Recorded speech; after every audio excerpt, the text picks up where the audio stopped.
Chapter 9 की starting में हम देखते हैं आशिंटो ग्रुप का लीडर मोजी बोलता है यहाँ ट्रैप बिछाया गया है, अगर हम उसको इग्नोर करके आगे बढ़ जाएंगे तो हम दुश्मनों के हाथों पकड़े जाएंगे और अब हमें तुम्हारे प्लान का पता लग गया है, तो इसलिए बाहर आके अपने आप को सरेंडर कर दो। फिर सेरिस मास्क पहनकर उनके सामने आ जाती है और मोजी पूछता है क्या तुम उस फ्लाई किंग की साथी हो? वैसे मुझे नहीं पता कि तुम कौन हो, लेकिन अगर तुम स्पीड और उस लड़की को हमारे हवाले कर दोगी, वैसे तुम बहुत स्किल्ड वॉरियर लग रही हो, अगर तुम चाहो तो हमारे ग्रुप की मेंबर बन सकती हो। सेरिस पूछती है अगर मैं इस ऑफर को ठुकरा दूं तो क्या होगा? वो कहता है तो फिर हम तुम्हें शाप दे देंगे और तुम पूरी जिंदगी मौत की भीख मांगोगी, क्योंकि हमारे आगे तो ब्लैक ड्रैगन नाइट भी टिक नहीं पाए थे। सेरिस पूछती है तो तुम लोगों ने ब्लैक ड्रैगन नाइट को मारा है? वो कहता है तुमने सही कहा, हमारे श्राप के आगे तो ह्यूमैनिटी का सबसे स्ट्रॉन्गेस्ट पर्सन भी टिक नहीं पाया। सेरिस कहती है ठीक है, मैं तुम्हारी बात मान लूंगी, पर स्पीड और उस लड़की का ध्यान रखना। मोजी बोलता है ठीक है, हम उसका ख्याल जरूर रखेंगे। सेरिस कहती है अब आप सभी लोग मेरे साथ आइए। तब सभी लोग सेरिस के पीछे जाते हैं, पर मोजी सभी को रोकर कहता है लगता है तुम स्पीड और उस लड़की को हमारे हवाले नहीं करोगी। सेरिस पूछती है लेकिन तुम्हें ऐसा क्यों लगता है? वो कहता है क्योंकि अभी अभी तुमने कहा कि हम सभी को तुम्हारे साथ चलना होगा, तो तुम कुछ लोगों को लेकर भी तो जा सकती हो, जिसका मतलब तुम हमें फॉरेस्ट के अंदर ले जाना चाहती हो ताकि हम किसी का निशाना बन सकें। तो मेरे साथियों इससे दूरी बनाए रखो और लड़ने के लिए तैयार रहना। सेरिस कहती है क्या तुम मुझे अपने श्राप से मारने नहीं वाले हो? वो कहता है मैं तुम्हें एक स्पेशल चीज बताता हूँ, जो लोग यहाँ प्रेजेंट हैं वो लोग असैसिन गिल्ड की लीगेसी को संभालते हैं। असैसिन गिल्ड को एक बार बुरा ठहरा दिया गया था और दूसरी दुनिया के आए हीरो ने उन्हें मार दिया, तब से हमने असैसिन गिल्ड का काम अपने जिम्मे ले लिया। सेरिस कहती है तो तुम लोगों को मारने के लिए पॉइजन का इस्तेमाल करते हो?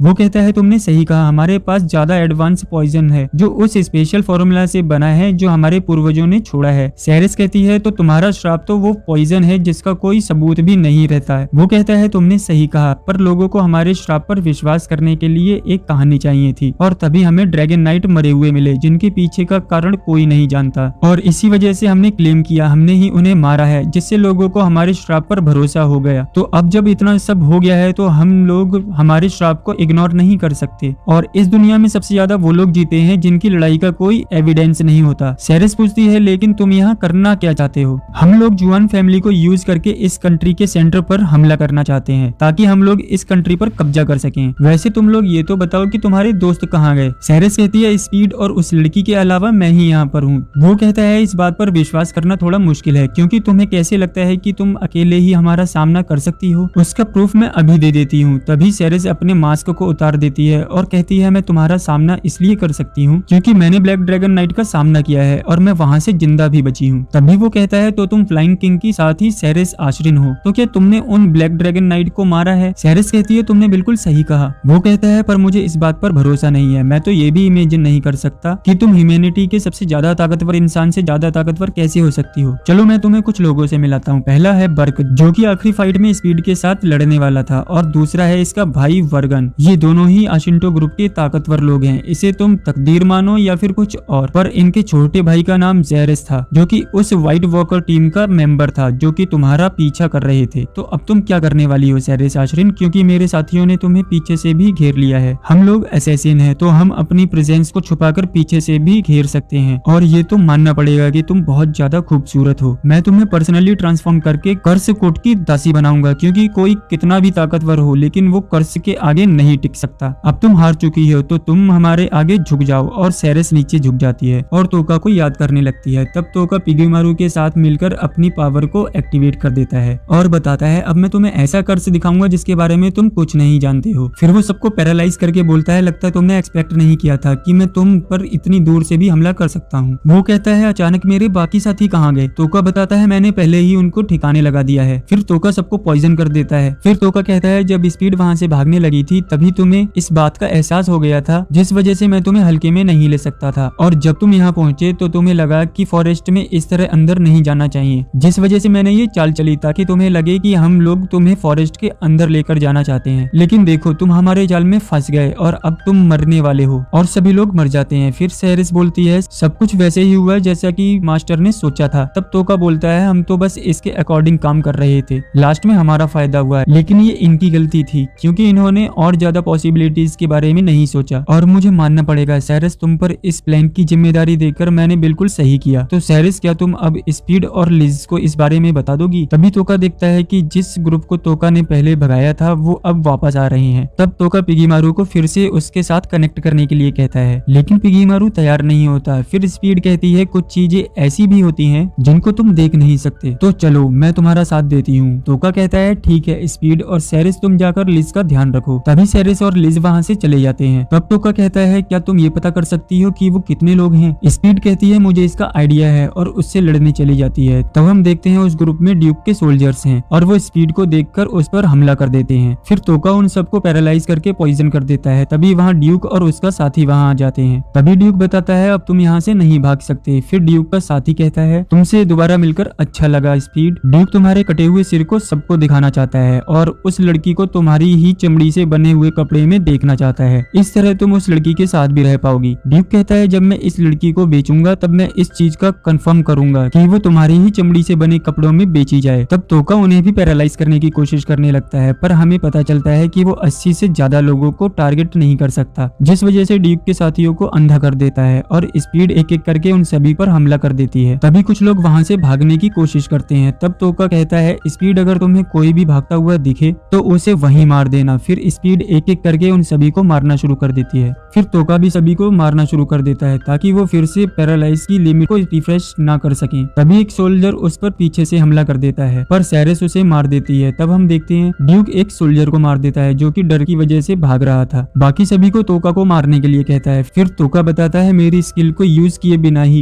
ये ड्यूक कितना पागल है, मुझे तो कुछ करने की जरूरत भी नहीं है। तभी स्पीड कहती है मैं तुम्हारा शुक्रिया अदा करना चाहती हूँ क्योंकि मुझे लग रहा था कि मैं एक कैरियर के तौर पर अब नहीं लड़ पाऊंगी, पर मुझे ऐसे लड़ने में मजा आ रहा है। तब स्पीड भागते हुए ड्यूक के सोल्जर को मार देती है। फिर ड्यूक कहता है मैं तुम्हें कभी माफ नहीं करूंगा और फ्यूचर में कभी भी तुम लोग मुझे मिलोगे तब मैं तुम्हें बताऊंगा कि मौत होती क्या है। तब तोका उसे पैरालाइज कर देता है और कहता है क्या तुम बेवकूफ हो? क्या तुम्हें सच में लगा कि मैं तुम्हें यहाँ से भागने दूंगा? चलो स्पीड अभी इसे मार डालो। फिर स्पीड कहती है अगर तुमने सिर्फ मुझे धोखा दिया होता तो शायद मैं तुम्हें माफ भी कर देती, पर तुमने तो उस बच्ची को भी धोखा दिया है इसलिए मैं तुम्हें माफ नहीं कर सकती। फिर उसका गला काट देती है। तभी सेरिस कहती है लगता है अब सब कुछ खत्म हो गया है। फिर तोका कहता है सेरिस अब लिज के साथ जाने की तैयारी करो और हाँ मेरी मदद करने के लिए शुक्रिया। अब से तुम हमारी मर्सिनरी ग्रुप की वाइस कैप्टन हो। जब भी मैं ऑर्डर देने की हालत में नहीं होऊंगा तब तुम ऑर्डर दे सकती हो। तब तोका आशिंटो ग्रुप के मेंबर को फ्रीज करने लगता है और कहता है जब भी मैं इस स्किल से किसी को फ्रीज करता हूँ तब डेड बॉडी एक ऑब्जेक्ट में कन्वर्ट हो जाती है और उसे टुकड़ों में तोड़ा जा सकता है। फिर स्पीड कहती है तो तुम इसके साथ करना क्या चाहते हो? इस स्किल की मदद से मैं कोई भी सबूत छोड़े बिना बॉडी को डिस्पोज कर सकता हूँ। यहाँ जो भी लाशें गिरी हैं इस सॉर्सरर की हैं जिन्होंने ब्लैक ड्रैगन नाइट को मारा है, तो इसलिए मैं इस चीज का ब्लेम